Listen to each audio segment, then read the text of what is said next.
porque el anhelo ardiente de la creación es el aguardar manifestación de los hijos de Dios, de los hijos de Dios. Queremos ver un pueblo, Dios, que busque y clame por la salvación de nuestra nación, de nuestra nación. El reino de Dios sufre violencia,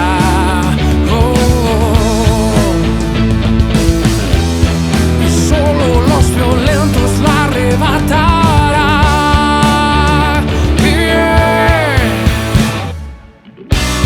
Levántate, pueblo de Dios, la tierra espera tu reacción. Levanta a mi pueblo, Dios. Vemos un cambio en esta nación.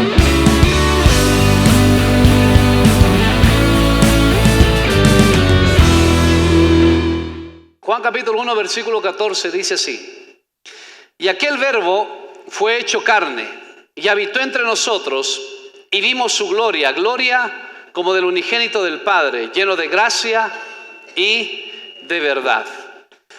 El día de hoy estamos acercándonos a las fechas donde la gente celebra lo que se llama la Navidad. A mí me gusta más que Navidad, me gusta llamarle la encarnación. ¿Por qué? Porque la verdad es que es más bíblico y sí tenemos doctrinas sobre la encarnación, no tenemos doctrinas sobre la Navidad.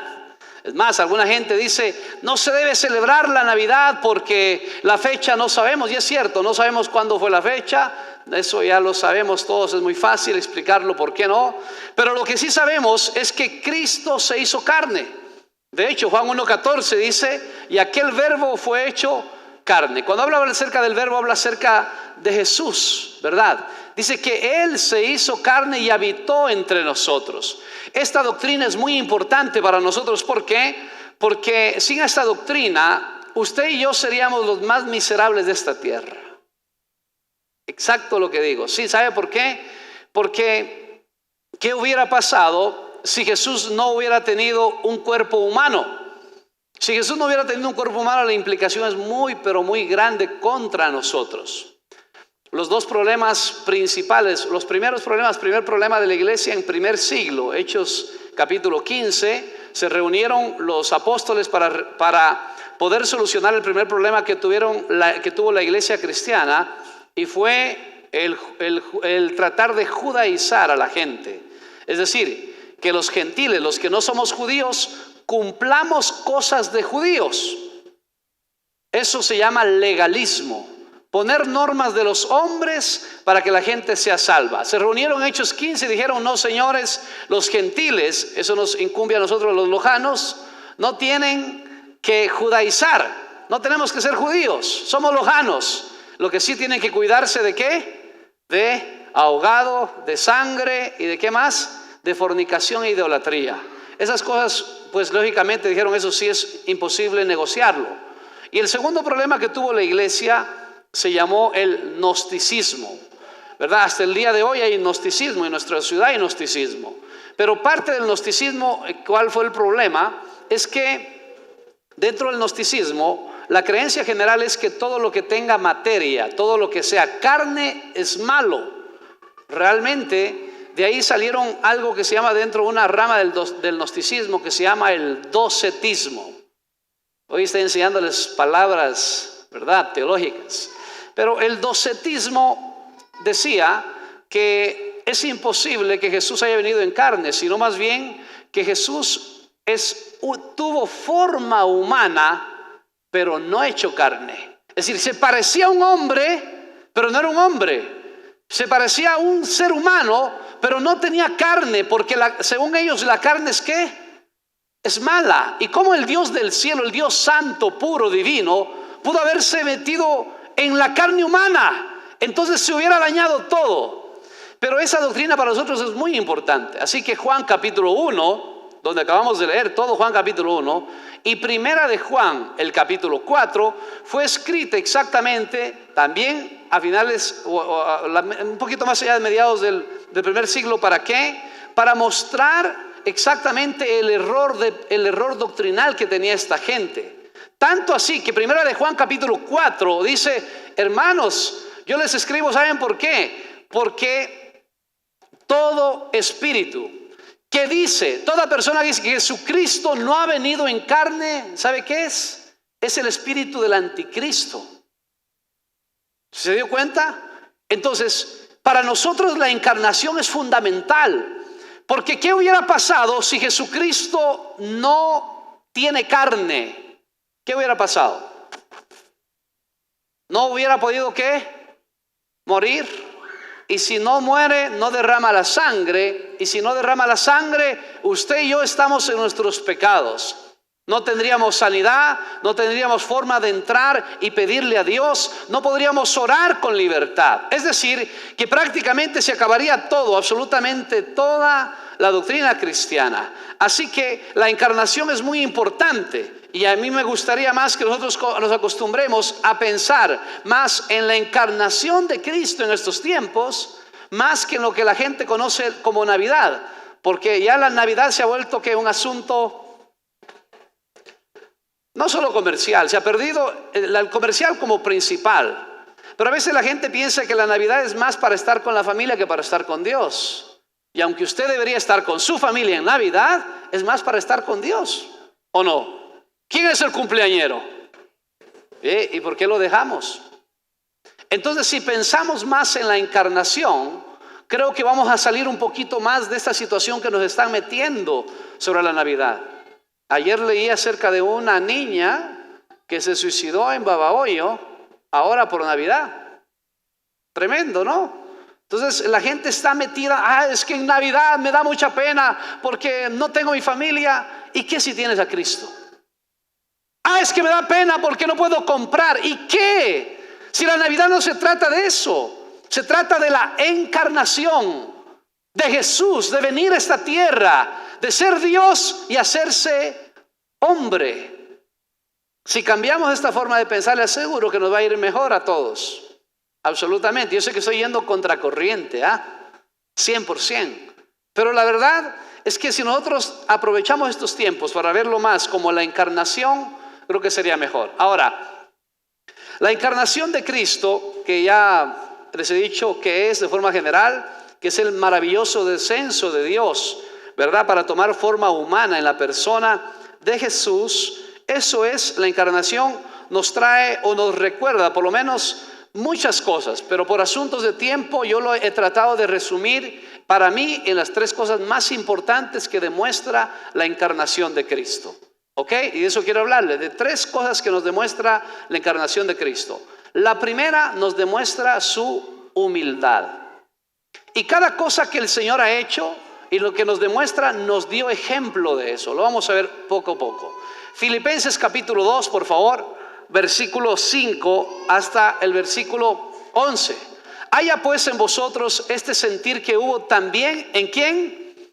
En Cristo Jesús. Dice que haya en nosotros el mismo sentir que hubo en Cristo Jesús, el cual siendo en forma de Dios, no estimó al igual ser a Dios como a cosa que aferrarse, se despojó a sí mismo, tomando forma de siervo, hecho semejante a los hombres, y estando en la condición de hombre se humilló a sí mismo, haciéndose obediente hasta la muerte y muerte de cruz. Por lo cual Dios también lo exaltó hasta lo sumo y le dio un nombre que es sobre todo nombre, para que en el nombre de Jesús se doble toda rodilla de los que están en los cielos, en la tierra y debajo de la tierra, y toda lengua confiese que Jesucristo es el Señor, para gloria de Dios Padre. Mire que el camino que tomó Jesucristo para llegar a ser lo que es y para poder hacer lo que hizo fue el camino de la humillación. Y fue tanta la humillación que el Dios del universo, el que dijo Salomón, que a Dios, que todo el universo no lo puede llenar, dice que Dios es más grande que los cielos de los cielos. Los cielos de los cielos no pueden contener a Dios. Dios es más grande que su creación, lejos. No puede ser igual a su creación. Por eso es Dios. Sin embargo, siendo más grande que todo, vino a habitar en un ser humano. Y escuche bien esto que es importante. Esos hermanos, no sé, es algo imposible. Es como meter un camión en un mini Austin. Habrá cómo hacerlo. Eso es imposible, por eso es exactamente lo que hizo Dios. Se hizo hombre, siendo Dios, siendo majestuoso. David dijo del hombre: ¿qué es el hombre para que te acuerdes de él? ¿Qué es el hombre? El apóstol Pablo lo repitió en el libro de Hebreos y dijo que nos hiciste menores a los ángeles. Es decir, que el Señor no se hizo ni un ángel, se hizo ¿qué? Un hombre, siendo en forma de Dios. No escatimó a cosa que aferrarse, sino que se despojó a sí mismo, tomando forma de siervo, de Dios a siervo, de siervo a hombre, de hombre a una muerte, y a la peor muerte de la historia, crucificado al lado de dos hombres sanguinarios. Escuche bien, la humillación de Jesús nos habla exactamente de todo lo que Él es realmente y cuál es su objetivo en medio de todo esto. Por ejemplo, es tan humilde que nació en un pesebre, ¿no es cierto? Nació en un pesebre. No hubo lugar adecuado para dormir, dice la Biblia en Lucas 9:58, aún las zorras tienen donde descansar su cabeza, pero el Hijo del Hombre no tiene. Imagínese usted, pidió un burro prestado, ¿no? Fue humilde tanto así que cuando necesitó ayuda, Lucas capítulo 8, dice que unas mujeres le ayudaron. Escuche bien, en un mundo machista, ¿verdad? Mujeres daban dinero ¿para qué? Para el ministerio de Jesús y lo sostenían Jesús. Jesús necesitó ayuda a un hombre que sencillamente lloró. Que cuando estuvo cansado, hermano, lo dijo: estoy cansado. Que cuando estuvo triste, dijo: estoy triste hasta la muerte. Es decir, que su condición fue exactamente de hombre. Dejó el cielo, dice la Biblia en Filipenses 2:6, el cual siendo en forma de Dios, no estimó el ser igual a Dios como cosa a que aferrarse. Mire, siendo en forma de Dios. Le quiero aclarar algo importante aquí en la encarnación. ¿Por qué? Porque si hablamos de encarnación, entonces hablamos acerca de que Jesús no tuvo inicio en la Navidad. Porque hay gente que piensa que Jesús, su existencia inició el 24 de diciembre del año 0. Y eso no es así. Jesús es preexistente. Antes de todo ya existía. Porque si tuviera inicio, entonces dejaría de ser Dios. Una característica de Dios es que Dios sencillamente no tiene inicio. Él es el alfa y el omega, el principio y el fin. Colosenses 1 dice que todo lo que fue creado a través de Él. Juan capítulo 8, versículo 56, Jesús está hablando con los fariseos y les dice algo importante para nosotros. Abraham, vuestro padre, se gozó de que había de ver mi día y lo vio y se gozó. Entonces le dijeron los judíos: aún no tienes 50 años y has visto a Abraham. Eso no es una locura. Abraham había existido 2000 años antes de Cristo. ¿No tienes 50 años y has visto a Abraham? Jesús le dijo: de cierto os digo, antes que Abraham fuese, yo soy. Es decir, que Jesús no inició exactamente su existencia en el momento del nacimiento. Él se encarnó. Él ya existía. Dice la Biblia que cuando se le presentó el ángel a la Virgen María, ¿qué fue lo que le dijo? El Espíritu Santo vendrá sobre ti como una sombra, ¿verdad? Y el santo ser, es decir, que Jesús nació por el Espíritu, pero eso no quiere decir que el inicio como persona sea en ese momento. Es la encarnación, Dios habitando dentro de una persona. Ahora, fíjese entonces que la preexistencia de Jesús es importante. La Biblia dice, hermano, que vino a ser un hombre. Para explicárselo mejor, si usted quisiera salvar a unas hormiguitas que están en peligro, el día de hoy hay gente que ama más a los animales que a la gente, ¿verdad? Así que usted quisiera salvar a unas hormiguitas que están en su hormiguero y viene un gran camión, un tractor está pasando por ahí y van a hacer la calle por ahí, la vía. Y usted se acerca donde las hormiguitas y dice: hormiguita, por favor corre que te van a matar. ¿Qué harían las hormigas? ¿Le harían caso? ¿Por qué? Porque no entienden. ¿Sí o no? Por más que usted se desespere, la única forma de avisarles que tienen que moverse de ahí es ¿qué? Ser hormiga. Y poder hablar el lenguaje de ellas, vivir como ellas, saber qué es lo que hacen, por qué van y vienen por el mismo camino siempre. Y habría que cambiarles el camino a esas hormigas. Asimismo Jesús tuvo que hacerse como uno de nosotros. ¿Siendo quién? Siendo Dios. Él lo hizo porque dice la Biblia que se despojó a sí mismo. Así lo dice el siguiente versículo. Se despojó a sí mismo. Esa palabra se despojó habla acerca de una vestimenta, como si hubiese quitado una vestimenta y se ha puesto otra. Se despojó a sí mismo en algunas cosas. Por ejemplo, algunos de sus atributos ya no iban a funcionar. Ya Jesús dejó de ser omnipresente. Es decir, que Él tenía que moverse con todo, con su cuerpo para llegar a otro lado. El Dios que no conoce cansancio, ahora después de ministrar a 20,000 personas, en la noche se dormía en la barca. Y aunque había una tormenta, estaba descansando porque tenía cansancio. Es decir, que se despojó a sí mismo, hablando acerca de su propia humillación. Y dice la Biblia que se humilló a sí mismo tomando forma de siervo, hecho semejante a los hombres, ¿verdad? Y se hizo hombre. No se hizo ángel, no se hizo alguna otra cosa más grande que un hombre. Dice la Biblia que los hombres somos menores a los ángeles. Y no se hizo un ángel. ¿Y por qué digo esto que es tan importante? Porque el día de hoy también usted va a encontrar gente que piensa que Jesucristo es un ángel. Y eso es un error doctrinal tremendo. Hay gente que piensa que Jesucristo no es Dios. Pero Isaías capítulo 9, versículo 6 dice: y os nacerá un niño, y su nombre será admirable, consejero, Dios fuerte. Habla del niño que va a ser Dios fuerte.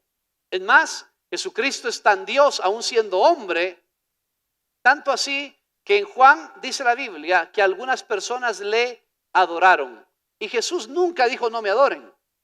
Jesús siempre recibió la adoración. Si hubiera sido un ángel, Jesús no hubiera recibido la adoración. Como cuando Pedro quiso adorar al ángel, ¿recuerdan en Apocalipsis? ¿Y qué hizo el ángel? Lo tomó y dijo: párate, porque tú y yo somos consiervos. No me adores, al único que merece adoración es Él. Y Jesucristo habló sobre esto y se dejó adorar muchas veces sin problema. Escuche bien, Jesucristo es Dios, 100% Dios, pero 100% hombre, aunque se despojó de algunos atributos divinos que había en Él. El lugar de nacimiento nos muestra acerca de la humildad que tuvo Cristo. Porque Jesucristo no nació, ¿verdad?, en un palacio. Dice Miqueas capítulo 5, versículo 2.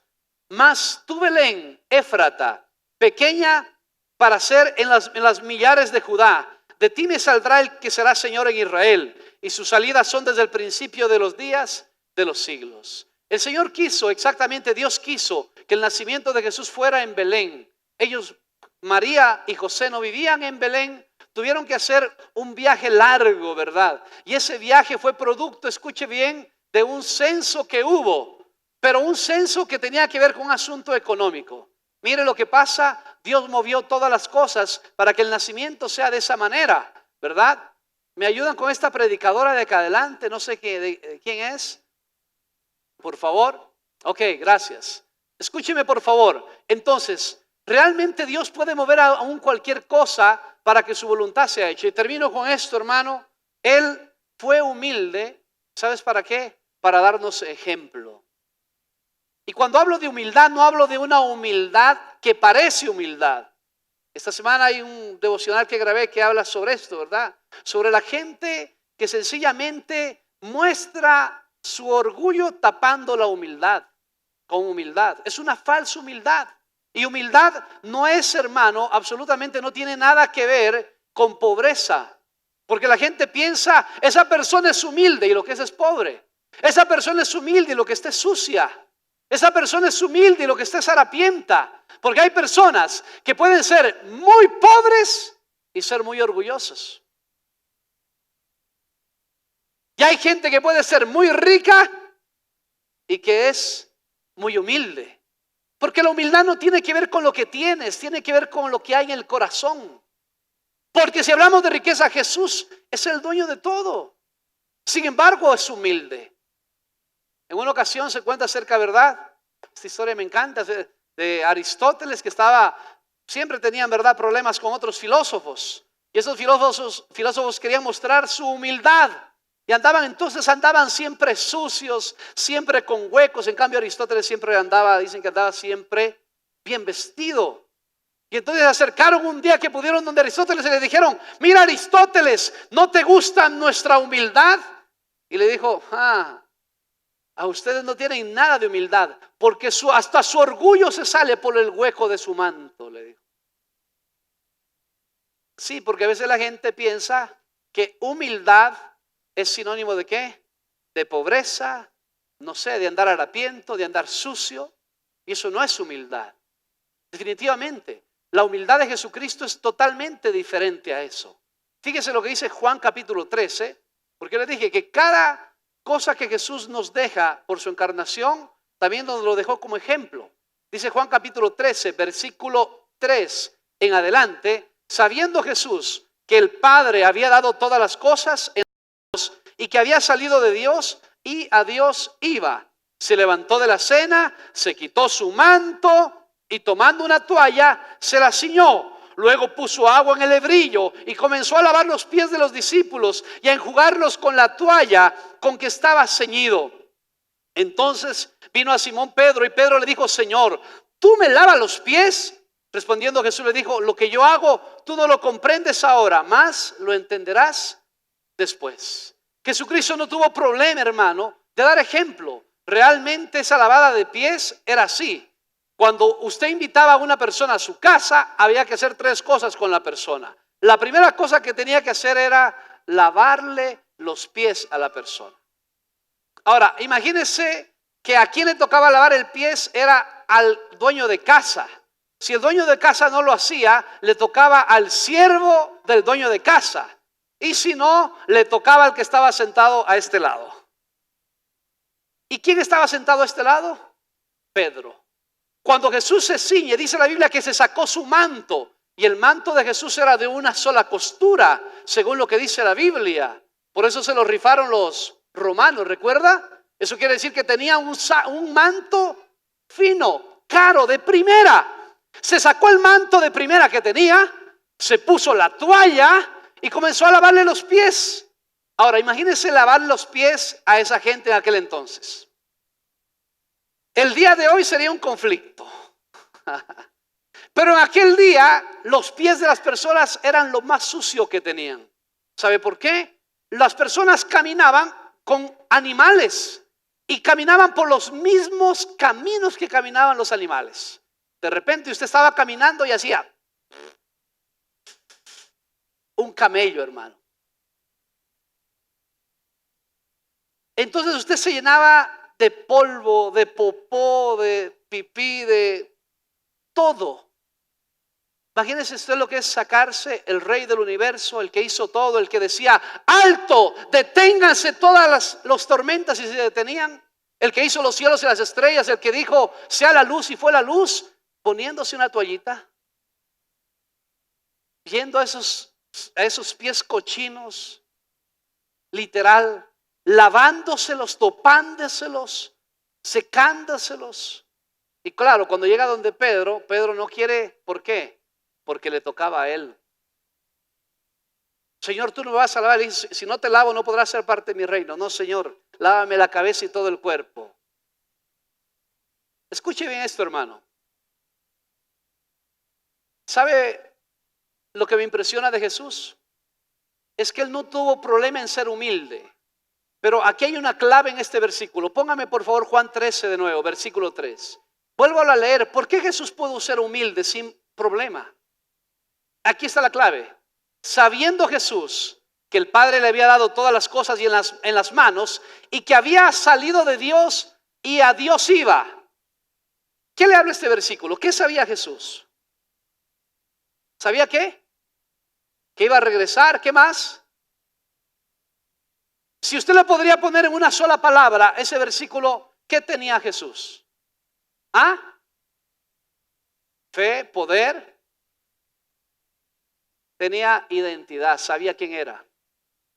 Sabiendo quién era, sabiendo que iba a regresar a Dios, sabiendo que era el Hijo de Dios, no tiene problema en humillarse. Cuando una persona sabe quién es, no hay problema en humillarse. A mí me va a decir que yo me humille sabiendo quién soy yo. No sabe quién soy en verdad, sabe mi apellido. Jesús sabía quién era, por eso coge, se saca el manto y dice: a mí no me quita nada de humillarme. Sigo siendo el mismo, sigo siendo el Hijo de Dios, voy hacia Dios definitivamente. Así que si usted sabe quién es, no va a tener problema en humillarse. Pero el día de la gente sabe que no puede humillarse. ¿Por qué? Porque necesitan estar seguros de quiénes son. Y el humillarse puede ser, mi querido hermano, que esa falta de seguridad y de identidad no los deja humillarse. Pastor, si no me saludó, yo tengo que saludarlo. Yo le diría como Jesús: si solo saludáis a los que os saludan. Jesús dijo: si solo amáis a los que aman, ¿verdad? Se fue más arriba. Pastor, yo voy a pedir perdón. ¿Cómo que puedo pedir perdón? Voy a perder la autoridad. No, cuando usted pide perdón, usted tiene más autoridad. ¿Cómo me voy a rebajar, pastor? Y escuche bien, el camino a la exaltación es la humillación, porque el que se humilla será exaltado y el que se exalta será humillado. Filipenses 2, 5 al 11, donde comenzamos, dice: haya pues en vosotros el mismo sentir que hubo en Cristo Jesús, el cual, siendo en forma de Dios, no escatimó a cosa que aferrarse, sino que se despojó a sí mismo, tomando forma de siervo, hecho semejante a los hombres, y su condición de hombre fue la muerte, y muerte de cruz. Por lo cual Dios le dio un nombre que es sobre todo nombre, para que en el nombre de Jesús se doble toda rodilla y toda lengua confiese que Jesucristo es el Señor, para gloria de Dios Padre. Escuche bien, hermano. ¿Qué hizo Jesús para que en el nombre de Jesús se doble toda rodilla? Se humilló. A veces es necesario descender para ascender.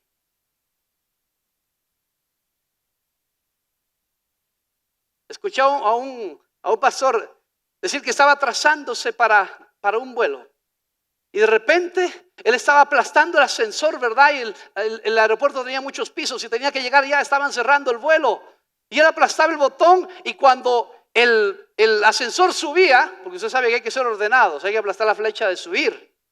Y él aplastaba la flecha de subir, y cuando el ascensor subía no paraba en el piso de él. Y subían. Y volvían a bajar, y él aplastaba nuevamente y volvían a subir y no paraba donde él. Así que dijo: no puedo hacer más, tengo que aplastar el que desciende. Y aplastó el botón que desciende y paró el ascensor. Se subió él, bajó al último piso, entonces pudo subir. En ocasiones así es la vida. A veces tenemos que descender y humillarnos para que Dios nos pueda exaltar. Mi querido hermano, Jesucristo lo hizo desde su nacimiento. ¿Por qué? Porque sabía quién era. Los discípulos habían estado peleando quién de ellos iba a ser el mayor. ¿Quién va a ser el mayor de nosotros? ¿Quién va a gobernar y los demás van a ser sus súbditos? Juan capítulo 13, versículo 14 y 15, Jesús les dio el ejemplo: pues si yo, el Señor y Maestro, he lavado vuestros pies, vosotros también debéis lavaros los pies los unos a los otros. Porque ejemplo os he dado, para que como yo os he hecho, vosotros también hagáis. La encarnación de Cristo nos recuerda que su humillación. Dice la Biblia que se humilló a sí mismo. El apóstol Pablo dijo: haya pues el mismo sentir que hubo en Cristo Jesús. Eso fue Filipenses 2:5. Y ahora Jesús nos está diciendo en Juan 13, versículo 15: yo ejemplo os he dado, para que vosotros también lo hagáis. Te quiero decir, hermano, en el nombre del Señor, mi querida iglesia, te voy a dar esta palabra de parte del Señor. Si tú eres capaz de humillarte, sencillamente Dios te va a exaltar cuando fuera tiempo, hermano. La primera cosa que nos recuerda la encarnación, ¿qué es? Su humildad. La segunda cosa que nos recuerda su encarnación es su amor para con nosotros. El hombre no podía ser salvo por sí mismo. Realmente, que hasta este día, hasta cuando Cristo no había nacido, pues estábamos realmente muertos en nuestros pecados. Pero el haber venido muestra únicamente que Dios nos ama. Una de las grandes cosas que está haciendo Satanás hoy contra los creyentes es hacerlos creer que Dios no los ama, que Dios se olvidó de ellos, ¿verdad? Que Dios murió, ¿verdad? Y que ya está lejos de nosotros. Pero no es cierto. La Biblia dice en Romanos capítulo 5, versículo 8, mas Dios muestra su amor para con nosotros, que aún siendo pecadores, Cristo murió por nosotros. El amor de Dios es más grande que todos tus pecados. Si pudiéramos poner al amor de Dios y tus pecados en una balanza, no podría sostener absolutamente. El amor de Dios es más grande que todo lo que tú puedas pensar que has hecho. La verdad es que nosotros pensamos que Dios ama únicamente a aquellas personas que se portan bien. Pero esto va contrario a lo que dice la Biblia. Dios nos ama a todos. Aún Juan 3:16 dice, porque de tal manera amó Dios a ¿quién? Al mundo. No dice a los que creyeron en Él, es al mundo. Romanos 5:8 dice que Jesús murió por nosotros cuando éramos ¿qué? Pecadores. No murió y no nos amó porque éramos buenos. Nos amó a pesar de nosotros. El amor de Dios es tan grande, mi querido hermano, realmente, y nos muestra, ¿verdad? No solamente su humildad, sino ese amor inmenso que ha tenido por nosotros. Jesús a la final nació para morir. Su objetivo no era quedarse como un niño, ¿verdad? La Biblia dice en el libro de Efesios capítulo 2, en el versículo 4, pero Dios que es rico en misericordia. Y escuche, dice, por su gran amor con que nos amó. ¿Cómo nos amó Dios? Con un gran amor. Y dice, escuche bien el versículo 5, dice, aún estando nosotros muertos, ¿en qué? En pecados. Es decir, que el Dios nos amó antes de que tú pudieras decir que sí. Nos amó de tal manera que el apóstol Pablo escribe en Efesios capítulo 5, del versículo 22 en adelante, acerca de la comparación que hay entre el amor de un hombre y una mujer, de unos esposos, con el amor de Cristo y la iglesia. Y dice que el Señor entregó su vida por su iglesia. ¿Por qué? Porque la ama y entregó para presentársela a sí mismo como ¿qué? Una iglesia sin mancha y sin arruga. ¿Quién hizo eso? Es decir, que Jesús sabía que por sí mismo la iglesia no puede presentarse como Él quiere. Él mismo muere para limpiar a la iglesia. No muere porque la iglesia ha sido limpia, al contrario, porque tenía que limpiarla. Es decir, que Él mismo da el pago para recibirla de tal manera. Escucha, hermano, no hay nadie que le pueda ganar a Dios en su amor. Nadie puede amarte exactamente como Él. El amor de Dios es tan grande, mi querido hermano, que definitivamente aún el apóstol Pablo no lo podía entender. Nosotros estamos totalmente equivocados. Queridos hermanos del Centro Cristiano de Loja, se lo digo con mucho amor y mucho respeto lo que voy a decir. Pero todas las personas que piensen que son tan buenas, que merecen algo de Dios, tienen que arrepentirse. Porque no hay nadie en esta tierra que se merezca el amor de Dios. Nadie. El problema es que nosotros nos criaron de esta manera. Ah, yo soy bueno, pastor. Yo soy bueno. No he matado a nadie.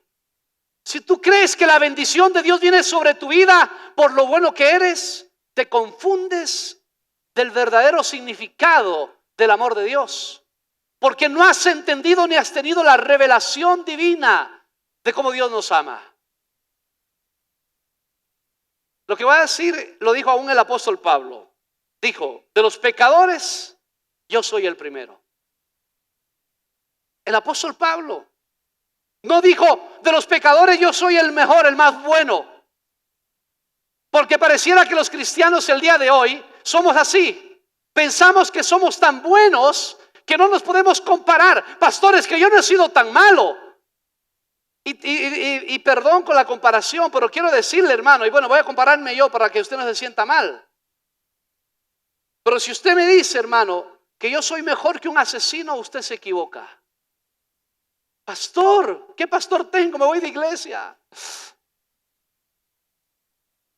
Porque le estoy diciendo la verdad. ¿Cuál es el peor pecado o cuál es el peor pecador para usted?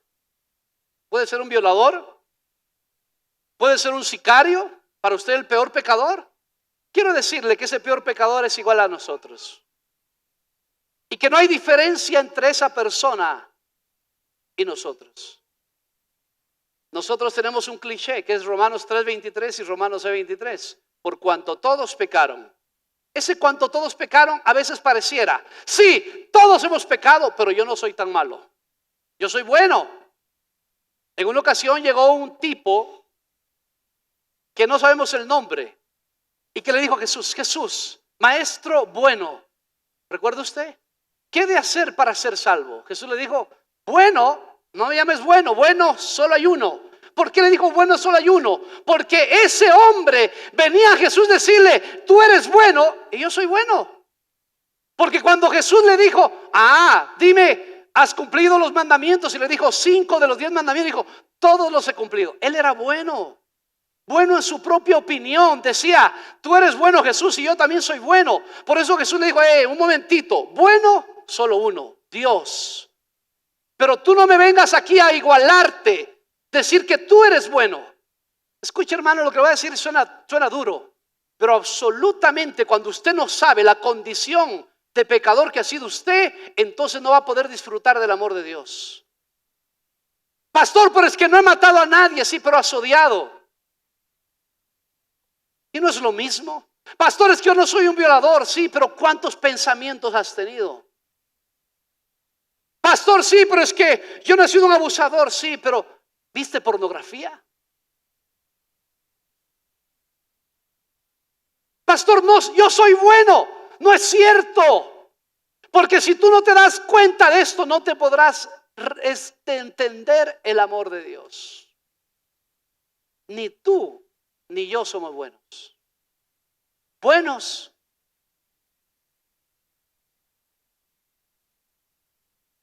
Pastor, es que yo me merezco. Entonces recibes una bendición y dices, Señor, ya era hora, ¿no? Con todo lo que yo he hecho, todo lo chévere que soy, todo lo bondadoso que soy y toda la buena persona. Entonces siempre estás en la actitud, en vez de estar humilde delante de Dios y de reconocer su amor, estás siempre reclamándole a Dios.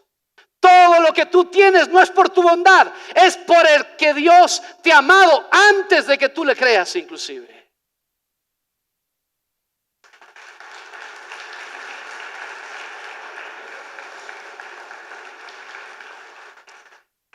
Tengo que dejarlos entendiendo bien esto. Isaías 64:6. Si usted aprenda bien esto, hermano, usted no va a separar de Dios nunca.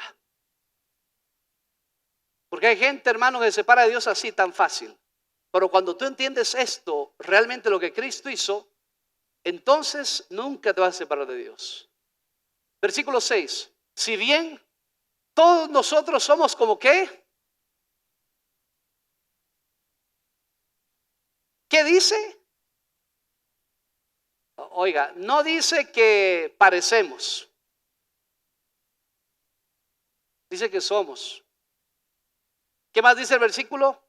Y todas nuestras justicias, o sea, nuestras buenas obras, como trapo de ¿qué? ¿Sabe qué es un trapo de inmundicia? Levanta la mano a los que saben. Le explico en un segundo, en 2 segundos, 3, ya me demoré 4. Escuche, un trapo de inmundicia era un trapo que usaban las mujeres cuando les venía el periodo menstrual. ¿Ya entendió? Les sigo explicando. ¿No? ¿Les hago un gráfico? No. ¿Qué dice que son nuestras buenas obras, nuestras justicias? como trapo de inmundicia. Lo mejor de nosotros, somos como suciedad. ¿Quién lo dice? El profeta Isaías. Y no dijo, ustedes son. El profeta, escuche bien, el profeta que se creía santo. Porque si usted lee Isaías del capítulo 1 al 5, Isaías le dice, ustedes son como una llaga entera, llena de suciedad, de podredumbre. Ustedes son una vid que no le dio el fruto que quería Dios. Ustedes son así. Llega capítulo 6 y Dios se le muestra a Isaías. Y dice, Señor, líbrame por favor que tengo labios inmundos. Cuando Isaías entendió que la condición de él era igual, entonces su vida fue transformada. Porque cuando tú apuntas a una persona para acusarla y decirles que esta persona, pastor, viera esta persona qué mala que es, qué chismoso, qué persona más, no sé, engreída, y comenzamos a hablar de la persona, no te estás dando cuenta de quién eres tú. La Biblia dice que somos como suciedad y que nuestras buenas obras son como trapo. Tú murieras, escúcheme bien. Tú sabes que le van a disparar a un hombre que es un violador. Tú te pusieras delante para tomar el pecho, poner el pecho en la bala de él. Eso fue lo que hizo Cristo.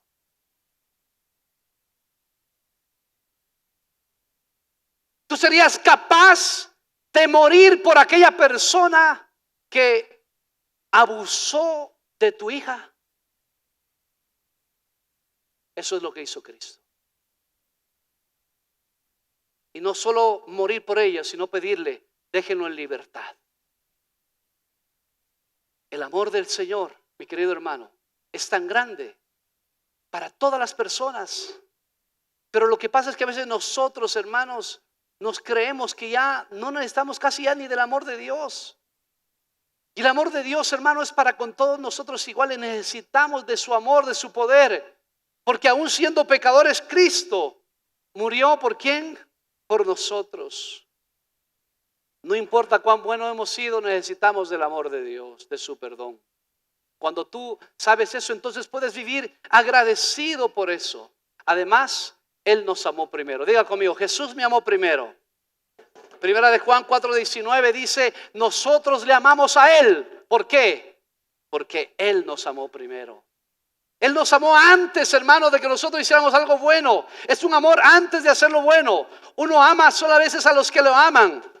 Pero Él nos amó aún cuando no lo amábamos, cuando éramos malos. Su amor es más grande aún que nuestro propio pecado. Cuando una persona sabe eso, entonces puede vivir feliz toda su vida. Escuchaba a un predicador una ocasión. Dice que él fue a una iglesia donde, bueno, las cosas sí eran escandalosos, todo el mundo gritaban, saltaban, adoraban. Pero había una persona que esos 3 días que él predicó era el que más gritaba, el que más saltaba. Que cuando venían a la ofrenda, él venía danzando, alabando a Dios, daba giros, ¿verdad? Decía gloria a Dios, aleluya. Dejaba la ofrenda, se arrodillaba, oraba a Dios, lloraba. Y él dice que le causó tanto impresión, no tanto la iglesia, sino ese hombre, porque decía, wow, ese hombre, cómo adora a Dios, cómo canta. Y le preguntó al pastor ya cuando se acabó, ¿verdad?, el tiempo donde se iba, él dice, oye hermano, sácame de una duda. ¿Quién es esa persona que mientras todo el mundo alaba, pero con todo regocijo, él les gana en alabar? Que cuando vienen a ofrendar, viene ofrenda. Que cuando tienen que orar, se arrodilla a orar y llora. Digo, ¿quién es esa persona? Por favor, dijo, ¿sabes qué? Él era una persona que vivía debajo de un puente. Y Dios lo rescató de ahí, lo perdonó, lo restauró su familia, restauró su trabajo. Ahora es un empresario y vive para Dios. Y cada vez que le digo a él, ¿por qué pasas alegre? Dice, ¿sabes por qué? Porque yo sé, porque Dios me amó tanto a mí, que tanto me amó, por eso yo lo amo de esa manera. Cuando tú entiendes de lo que te rescató el Señor, que te libró, hermano, que te libró de una mala vida, que te libró de irte al infierno, entonces no puedes hacer otra cosa sino que alabarle, bendecirle, glorificarle, amarle como Él te amó. Por eso es que es necesario que usted sepa, hermano. Una ocasión Jesucristo estaba en la casa de Simón, ¿recuerdas tú? Y una mujer se acercó y le lavó sus pies con su llanto. Y lo secó con su pelo. Y Simón dijo, si este fuera profeta, sabría que esta mujer es una cualquiera. Y Jesús le dijo, Simón, tengo algo que decirte.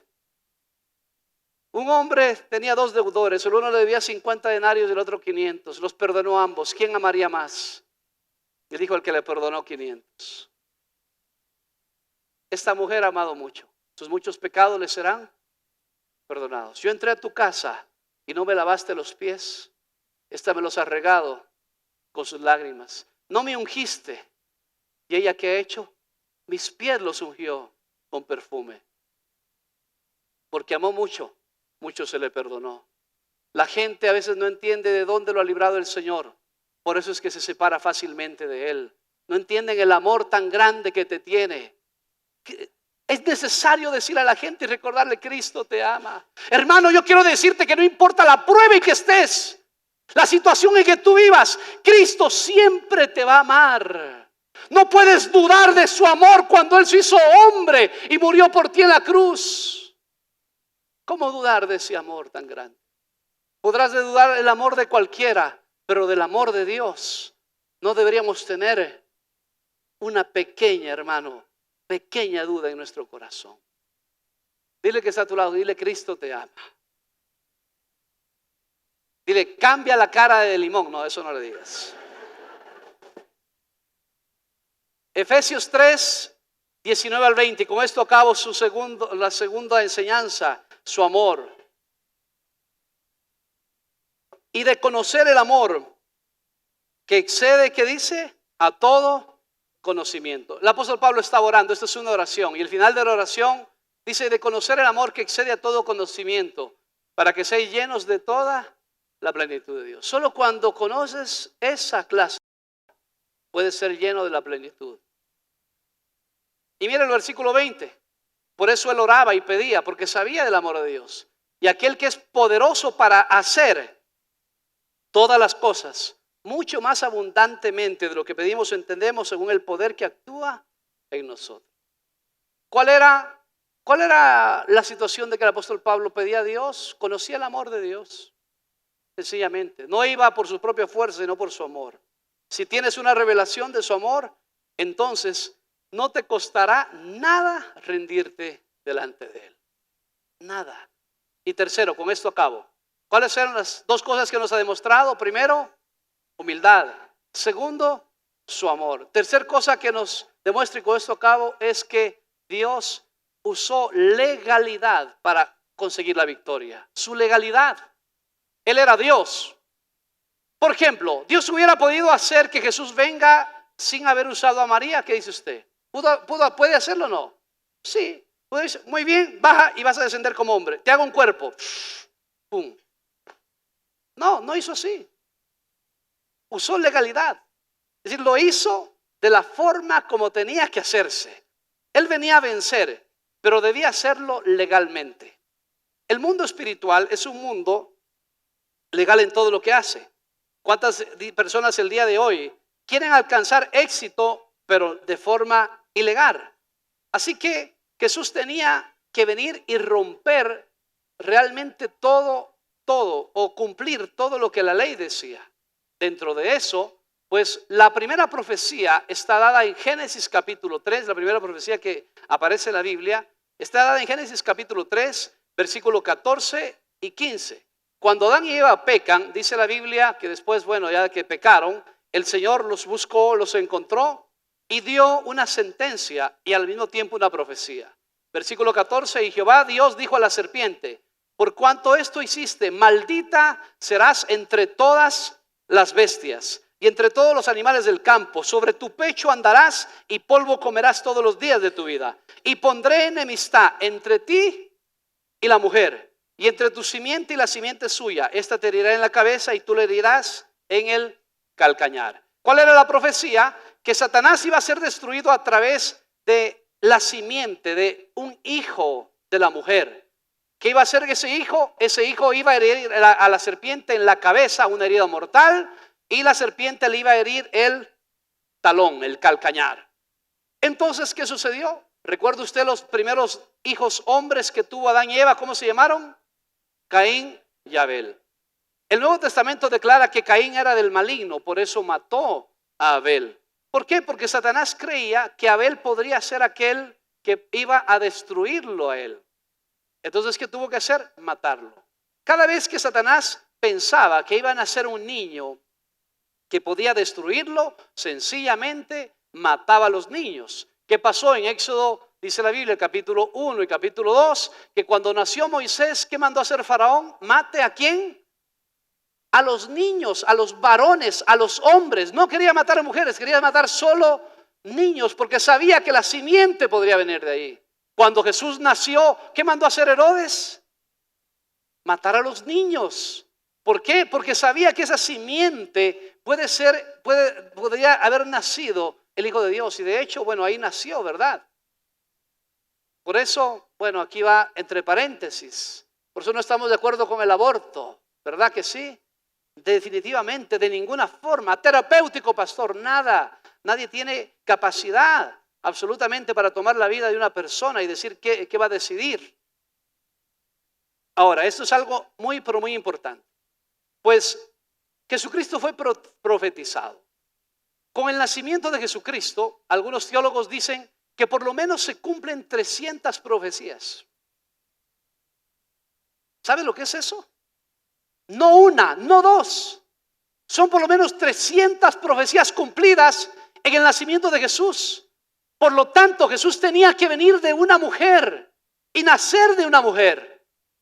¿A quién escogió? A la Virgen María, por supuesto. Una mujer excepcional para nosotros. Nadie como María en esta historia. Pero hay que decirlo, pues María no dio sangre a Jesús. La sangre de Jesús venía del Padre. ¿Y el Padre quién es? Es Dios. Sencillamente no podía contaminarse la sangre de Jesucristo para poder hacer lo que hacía. Pues estaba escrito que un niño, una persona, la simiente de la mujer iba a herir a Satanás. Por eso Jesús nació como un hombre.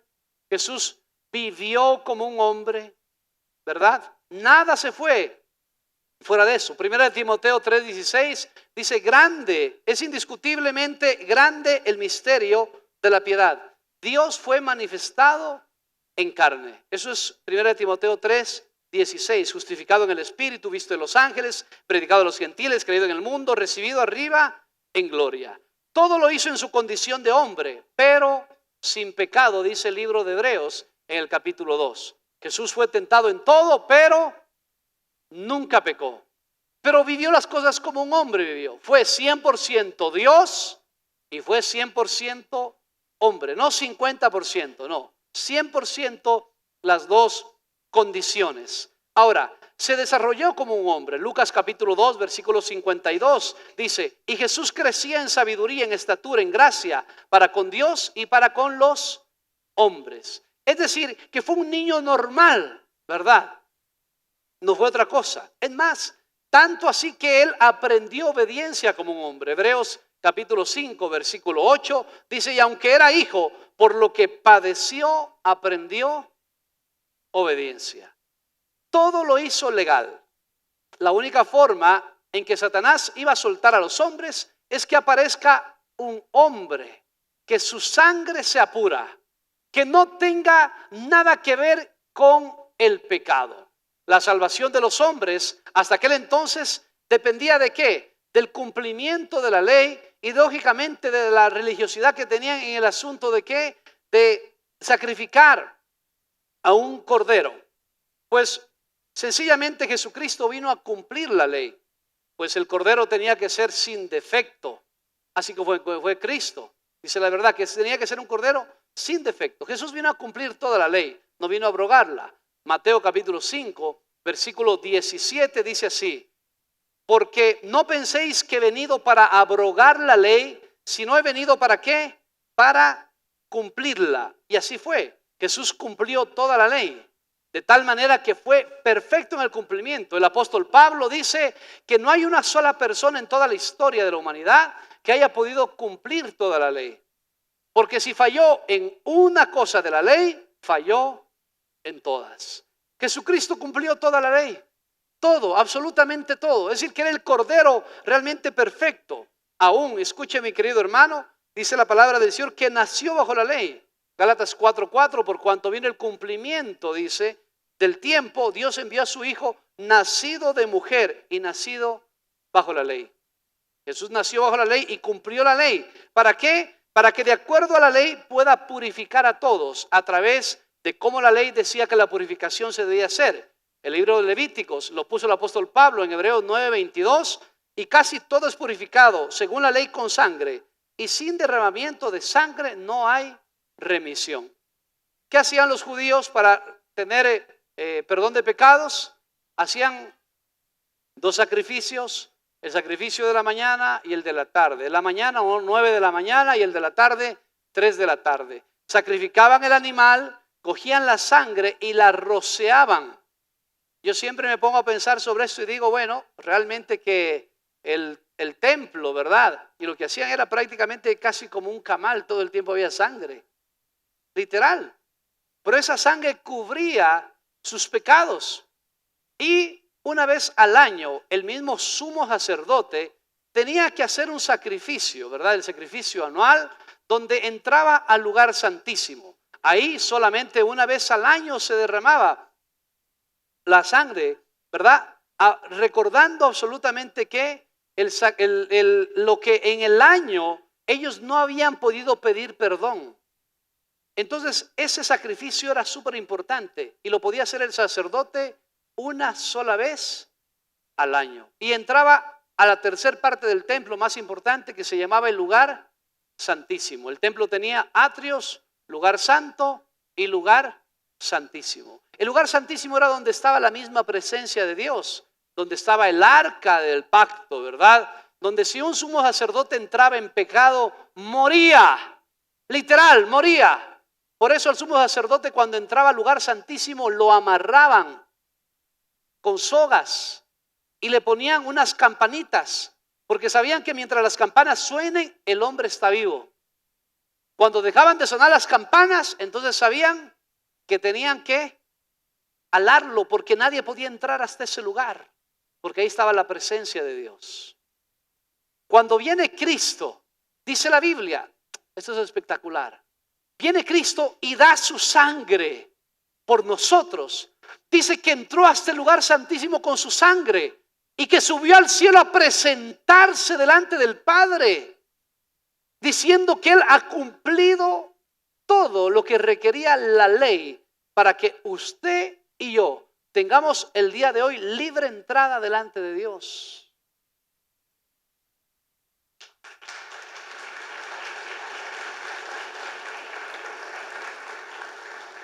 Su legalidad permitió que Jesucristo fuera hasta los infiernos. Escuche bien esto.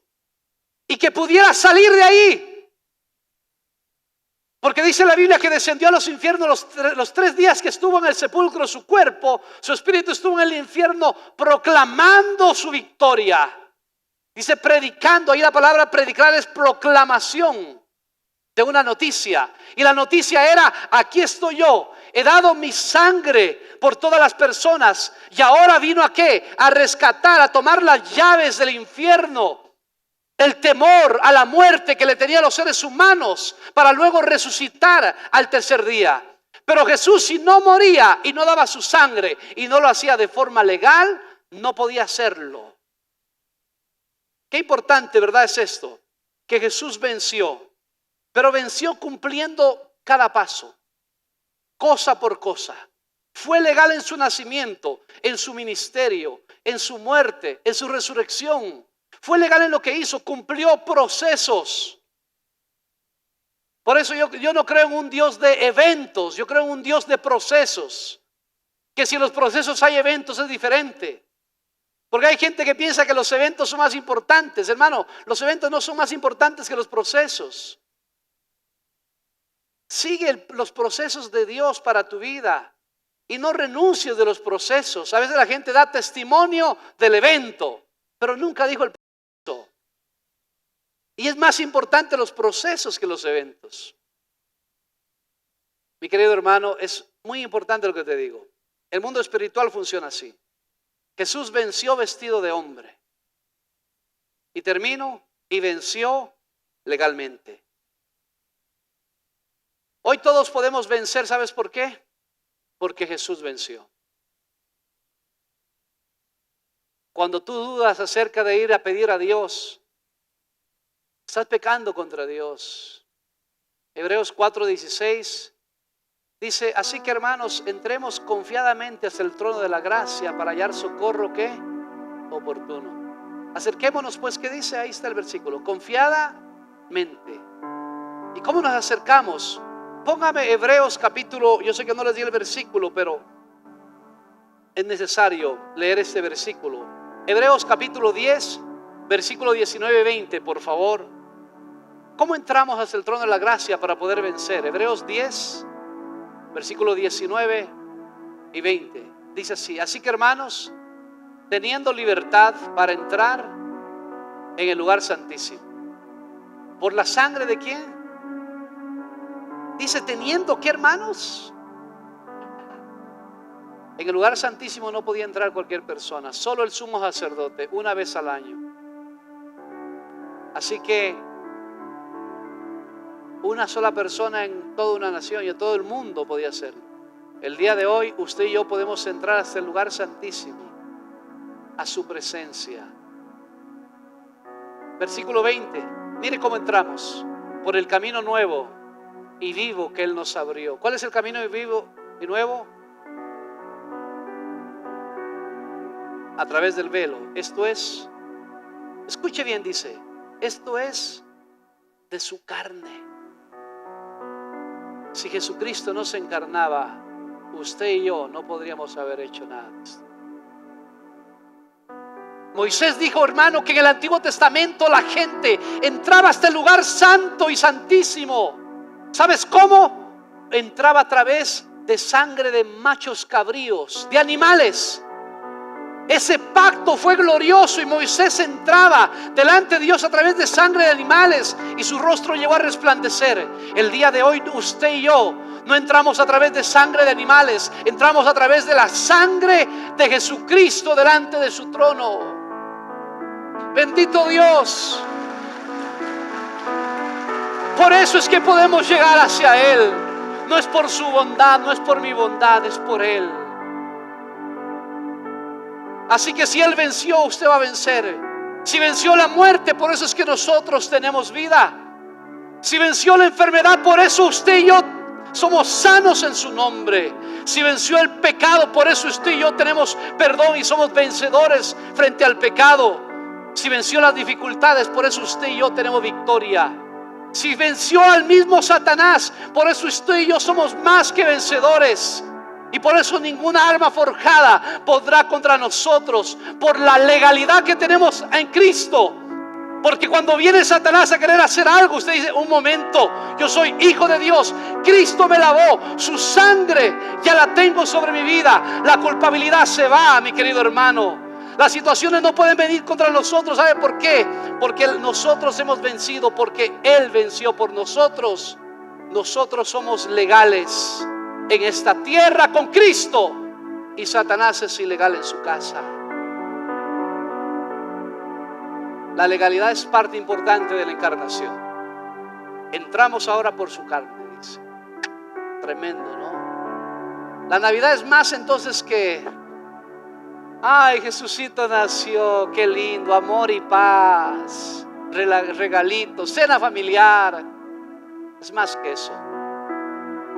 La encarnación de Jesús es todo para nosotros. 3 cosas por lo menos hemos podido hablar.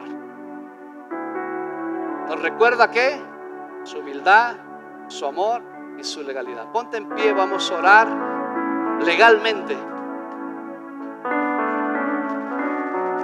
Cuando usted tiene legalidad no tiene que pedir permiso, ¿verdad? Cuando usted llega a su casa, si es su casa y es sus llaves, usted le pide permiso a alguien para entrar, ¿qué hace?